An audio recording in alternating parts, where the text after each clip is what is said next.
Origène, homélie sur Samuel, homélie 1 sur le cantique d'Anne, chapitre 3, Elkana et ses deux femmes. Nous avons résumé autant que nous avons pu le contenu de la lecture. Voyons maintenant ce qui en ressort même à travers ce bref exposé. Peut-être un auditeur qui vient depuis peu écouter notre loi nous dira-t-il: la religion chrétienne fait profession de chasteté, au point que nous devrions, si possible, éviter tout contact avec une femme, car l'apôtre dit: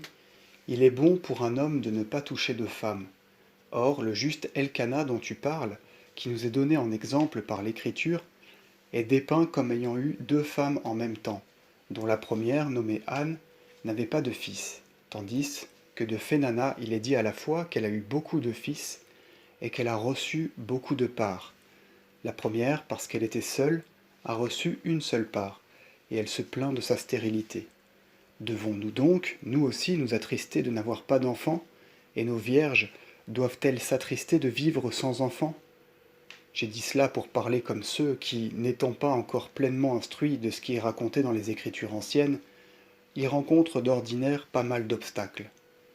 Mais, je vous le demande à tous, puisque nous essayons de découvrir le sens de choses si difficiles et d'exposer aux oreilles de l'Église ce qui a été couvert d'un voile, car, comme dit l'apôtre, il y a un voile posé sur le texte sacré de l'Ancien Testament, suppliez Dieu par des prières qu'il nous fasse la grâce, après que nous nous serons tournés vers lui, d'ôter une fois encore le voile de la lecture que nous avons en main et de nous rendre ce qui s'y trouve caché plus facilement accessible,